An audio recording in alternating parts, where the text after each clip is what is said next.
This episode has been brought to you by CompleteNutra.com, whole family nutrition.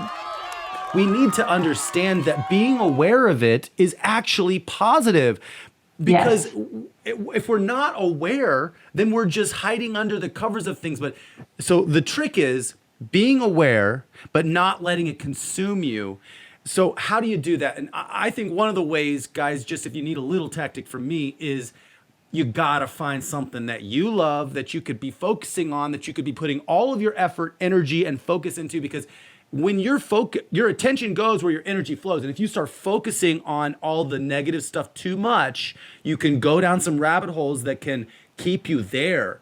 And so the hope here is we are bringing you guys some information that I hope is expanding your awareness, but please do not let it like drop you or stress you out or stop you in your tracks. Find something that you can dig into, or find a way to serve other people. And then, those are the things that are gonna, and then do a few tips and tricks that I hope you tell us if you can give us, because I know in every episode you give us like a list of a handful of things. And I think right now, maybe if we have to strengthen our immune systems, because that's the whole point here. So if we, instead of thinking about and freaking out about vaccinations, let's talk about what should we be focusing on instead. Right. Well, I did say that people do need to supplement. So that is really Definitely. A must. Okay. This is not something that just because you swear off any future vaccinations and flu shots, you're just going to over time have all those nasty heavy metals come out and you're just going to excrete them. No, that's not how it works. Because they're so dangerous, the heavy metals, the body wants to keep the heavy metals in storage. It doesn't want them released from anywhere where they're going to travel around and the liver's going to capture them.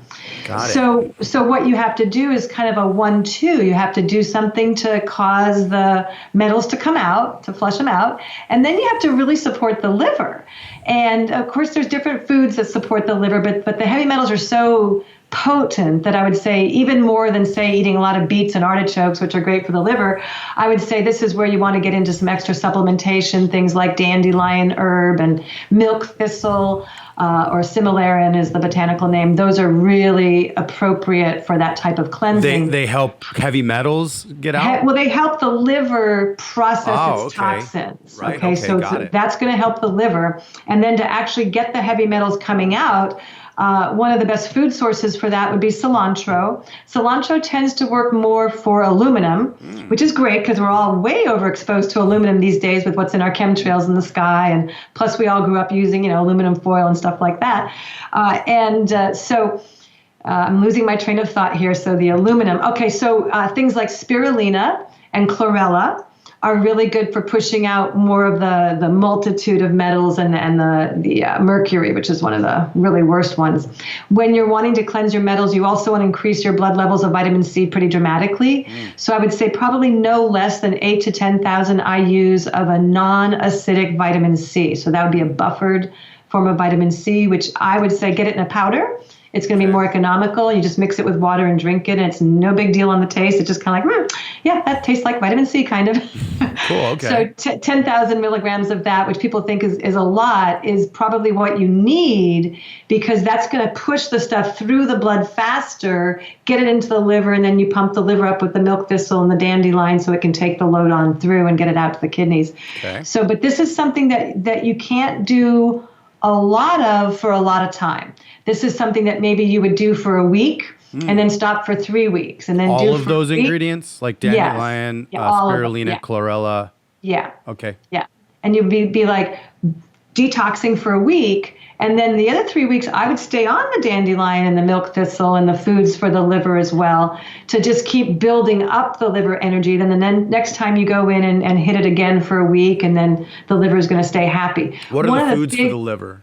Foods for the liver were artichokes and beets. Okay. And one of the big things that I see a lot on social media, because of who I am, I have a lot of different feeds on social media that are well-being oriented, right? And I see a lot of people, I just finished a 45-day detox. I'm like, yikes.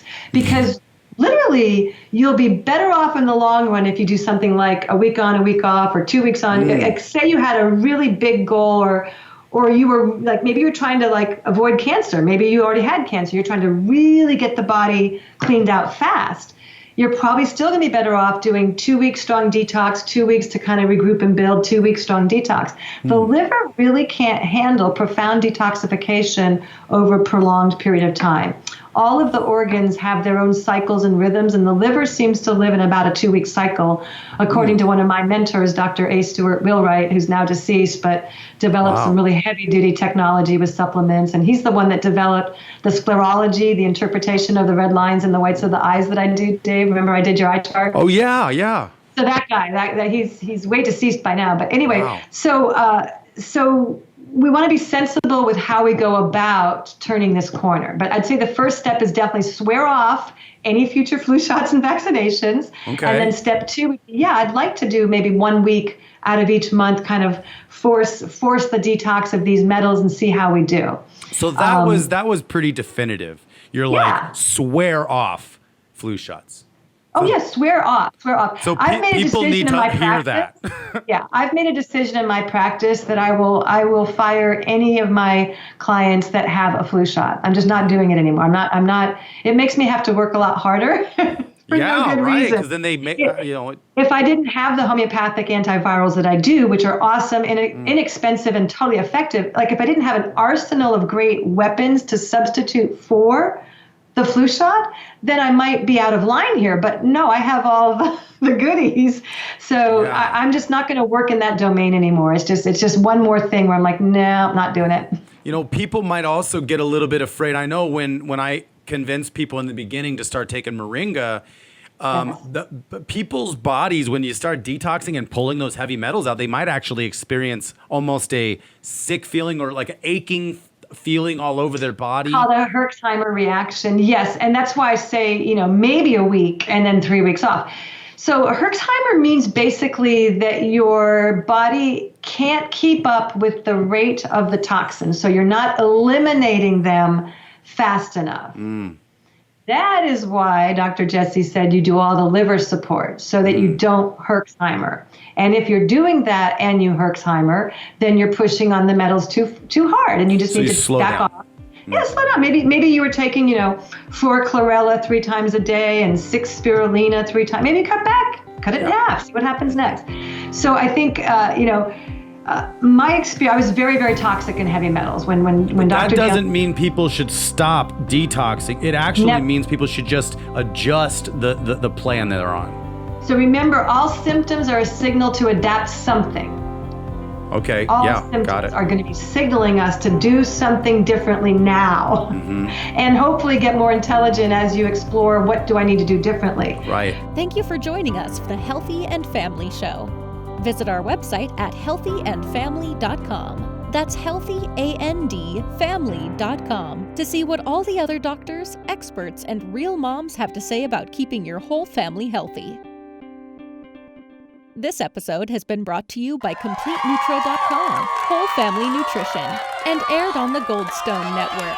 People, Planet, Future.